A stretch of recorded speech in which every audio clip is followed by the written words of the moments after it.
केंद्रीय मंत्री मनोहर लाल खट्टर के जन्मदिन के अवसर पर अम्बाला के बीजेपी ऑफिस आम कमल में ब्लड डोनेशन कैंप लगाया गया। इस मौके पर पूर्व राज्य मंत्री असीम गोयल, पूर्व विधायक संतोष सारवन, जिला अध्यक्ष मनदीप राणा व अन्य बीजेपी कार्यकर्ता मौजूद रहे। इस मौके पर असीम गोयल ने ब्लड डोनेट करने आए लोगों का हौसला बढ़ाया। पंजाब द्वारा हरियाणा का पानी रोके जाने पर असीम गोयल ने पंजाब के मुख्यमंत्री पर कटाक्ष करते हुए कहा कि भगवंत मान एक कॉमेडियन से ज़्यादा कुछ नहीं है। उन्होंने कहा कि पंजाब गुरुओं की धरती है और गुरुओं की धरती से आपको सीख लेनी चाहिए। दरबार साहब में हर रोज़ देश विदेश से आकर लोग लंगर छकते हैं। वहाँ कभी किसी से नहीं पूछा जाता कि तुम हरियाणवी हो, पंजाबी हो या फिर कोई और हो, और तुम छोटे भाई का पानी रोक रहे हो। उन्होंने भगवंत मान को कहा कि एक कॉमेडियन स्टेज तो संभाल सकता है लेकिन स्टेट नहीं संभाल सकता। उन्होंने भगवंत मान को स्टेज संभालने की सलाह दे डाली। 1984 के दंगों को गलत ठहराते हुए राहुल गांधी ने कहा कि कांग्रेस ने जो भी गलतियां की हैं वे तब हुई हैं जब वो वहां नहीं थे। उन्होंने कहा कि पार्टी ने अपने इतिहास में जो भी गलतियां की हैं उनकी जिम्मेदारी लेने में उन्हें खुशी होगी। जिस पर असीम गोयल ने कहा कि पंजाब का चुनाव सर पर है और ये जो गलतियां और माफ़ियाँ मांगी जा रही हैं ये राजनीति से प्रेरित हैं। उन्होंने राहुल गांधी को कहा कि आपके पिता ने एक बात कही थी कि जब कोई बड़ा पेड़ गिरता है तो धरती हिलती है, यानी कि पिता ने 1984 के नरसंहार को मामूली घटना बताया था। उन्होंने कहा कि आप उस कृत्य के लिए माफ़ी मांग रहे हो क्योंकि चुनाव है। उन्होंने कहा कि आपने तो भगवान राम को भी काल्पनिक बता दिया था। उन्होंने कहा कि आपकी तो शादी नहीं हुई, आपने तो अपने पिता और दादी की कामों की माफ़ी मांग ली, लेकिन आपके कामों की माफ़ी कौन मांगेगा।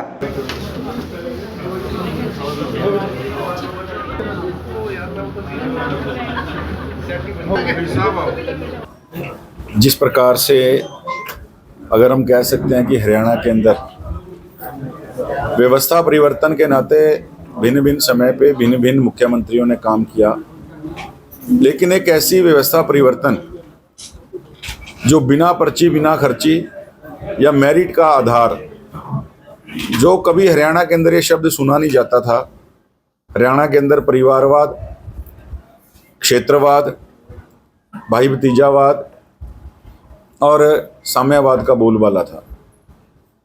और मनोहर लाल जी ने आते ही हरियाणा एक हरियाणवी एक का जो नारा दिया, आज ऐसे जननायक हरियाणा के पूर्व मुख्यमंत्री और वर्तमान में केंद्रीय मंत्री आदरणीय मनोहर लाल जी का जन्म दिवस है और हम सब कार्यकर्ता उसको प्रेरणा दिवस के नाते, आज मनोहर रक्तदान शिविर के नाते पूरे हरियाणा भर में आज एक प्रेरणा दिवस के नाते सभी कार्यकर्ता पार्टी के लोग इसको मना रहे हैं। आज हमने भी अम्बाड़ा जिला के इस कार्यालय में अम्बकमल में एक रक्तदान जो शिविर है उसका आयोजन किया है।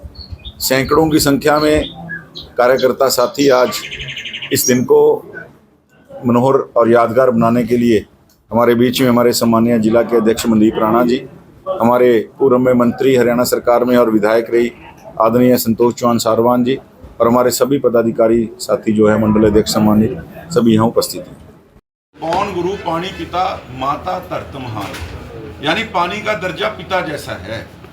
पानी सबके लिए, आप पिता का दर्जा जिस पानी को प्राप्त है अपने छोटे भाई के पानी को रोक रहे हो। गुरुओं की उस धरती से आपको सीख लेनी चाहिए।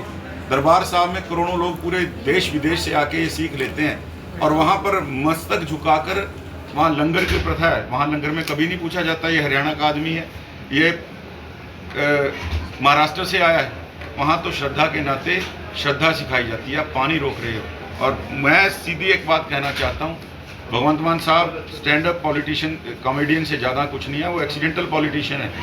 और जिस तरह एक स्टैंड अप कॉमेडियन स्टेज तो संभाल सकता है, स्टेट को संभाल नहीं सकता। तो भगवंत मान जी, आपका जो काम था आप स्टेज संभालिए।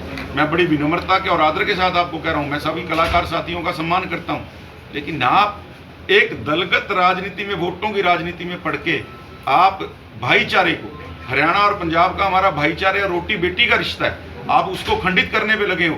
गुरुओं ने जो हमें सीख दी आप सरासर उसको दत्ता बता रहे हो।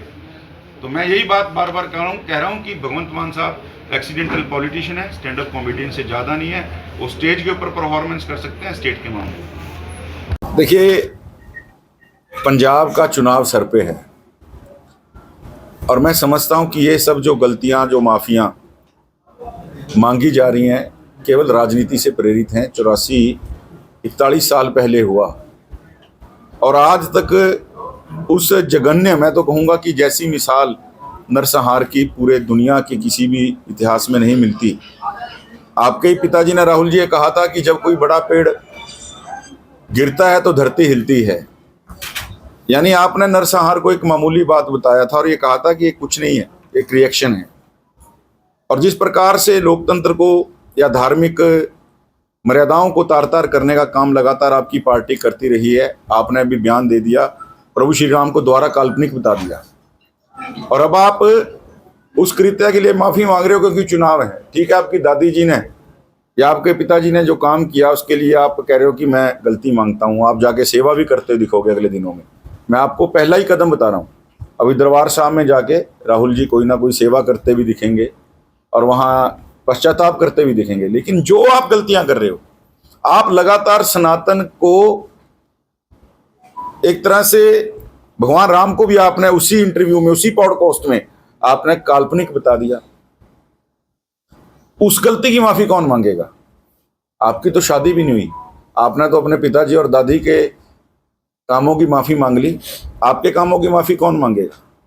राहुल जी, राजनीति से बाहर निकल के भी जीवन है, उसको जीना सीखिए। हर समय राजनीति राजनीति, तो मैं तो सलाह देना चाहूँगा, ठीक है आपने बड़ा दिल करके माफ़ी मांगी है, लेकिन वो माफ़ी खाली शब्दों में नहीं, आपके भाव के अंदर भी आनी चाहिए।